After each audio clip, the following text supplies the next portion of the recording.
Գիտեք, մեծ հաշվով Միացյալ Նահանգների կամ Իսրայելի հիմնական նպատակները տարբերվում են եւ այդ առումով կարող են շահերի փախման գետեր նկատվել, որովհետեւ եթե Միացյալ Նահանգների համար այս բոլորից հետո բարձ է, որ հիմնականը Հորմուզն է եւ ընդհանրապես էներգետիկ համագարկի վրա որոշակի վերահսկողություն ունենալը բաժնեկցել այդ քերշահույթներին, նավթային վարելիքի եւ այլն, Իսրայելի համար ռազմավարական առաջնային նպատակը Լիբանանի հարավում անվտանգության կոդու ձևավորումն է, որի ուղղությամբ ներխուժման դեպքում որոշակի դեղաշարժ է գրանցել, նախ ավելի լայն աշխարհագրություն էր իբրև առաջադրանք, հետո ավելի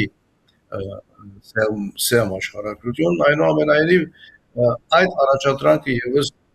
դեռ չի իրականացնել։ Ուրեմն Իսրայելը փորձում է ընդհանուր համաձայնությունից առաջ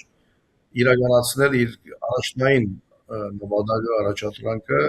հարավային շրջանում անվտանգության անմարտապնակ կոդի